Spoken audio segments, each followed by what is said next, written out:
People thought this was going to be a clash of egos. Two global giants. Two massive audiences. Two people who dominate their worlds. Most viewers clicked expecting competition. Who's bigger? Who's more famous? Who's winning the numbers game? But what actually happened was far more interesting.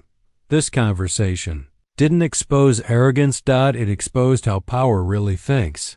On one side stood MrBeast, a creator who represents the fastest growth the internet has ever seen, a world built on algorithms, attention, and constant reinvention. On the other stood Cristiano Ronaldo, a global football icon shaped by decades of discipline, pressure, and worldwide expectation. Different worlds, different paths. Same level. What made this moment fascinating wasn't fame. It was calm. When achievements most people would celebrate for weeks were discussed like normal checkpoints. Something became clear.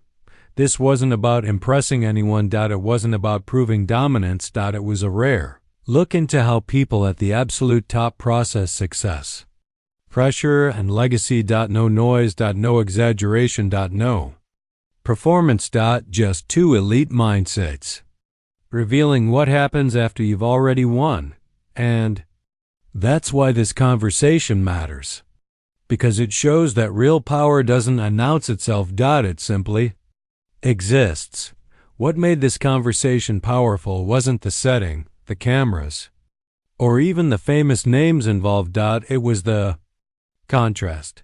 This wasn't just two successful people talking. It was a meeting of two completely different systems of dominance.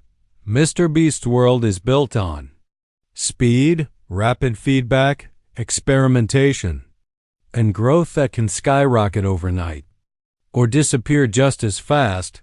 Cristiano Ronaldo's world is built on endurance, physical limits, relentless repetition, and the pressure of representing millions every time he steps onto the field.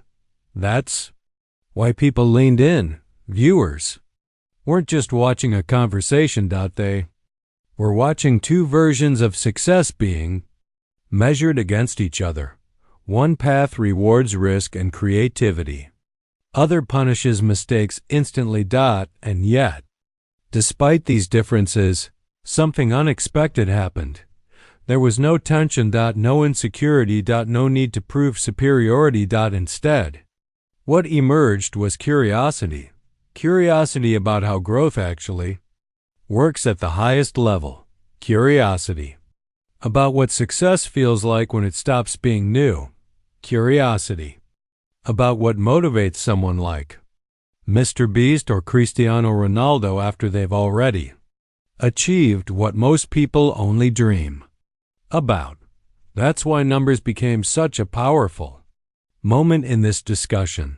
Not because they were impressive, but because they were treated as normal. When massive milestones are spoken about without shock, it reveals something important. The goal was never the number itself. The number was just a consequence. This conversation quietly challenged a belief many people hold, that success changes who you are. What it showed instead is that success reveals who you are. At the highest level, the excitement fades, the noise disappears, and what remains is mindset. And that mindset is what people were really trying to understand, not how big the platforms were. Not how many people were watching, but how it feels to stand at the top and still keep moving forward. As the conversation unfolded, one unspoken question took control of the room. What actually separates people who reach the top from everyone else?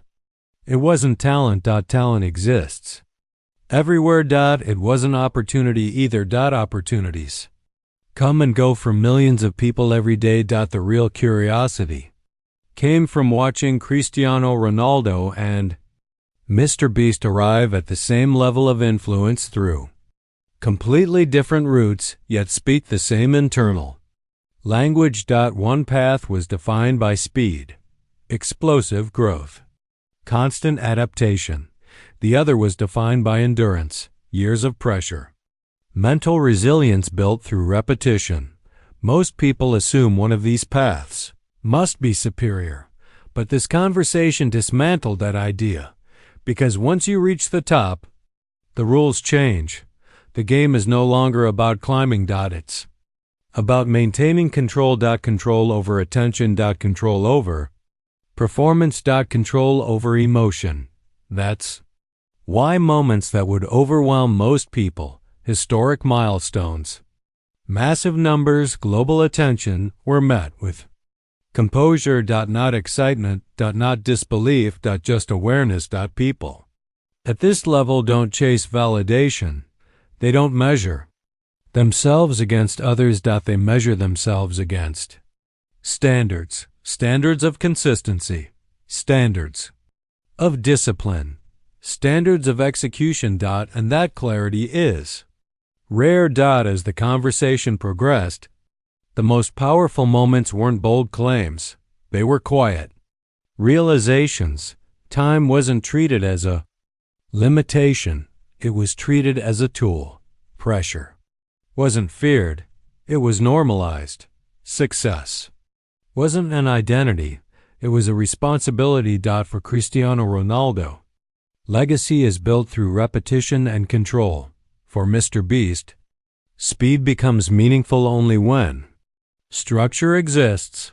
That's where the real power clash appeared. Not between two individuals, but between speed and legacy. Speed without structure collapses. Legacy without adaptation fades. True power exists where the two intersect. That intersection is discipline, and that's why neither side felt threatened, because at the highest level, dominance isn't loud. It's controlled. When the conversation finally ended, it didn't leave behind drama or viral moments. It left clarity. Success at this level becomes quiet. The applause fades. The comparisons disappear. What remains is responsibility. The responsibility to maintain standards. To evolve. To stay disciplined when no one is watching. That calm is confidence without noise, and that is the real takeaway from watching Cristiano Ronaldo and MrBeast in the same space. Not how to win, but how to stay.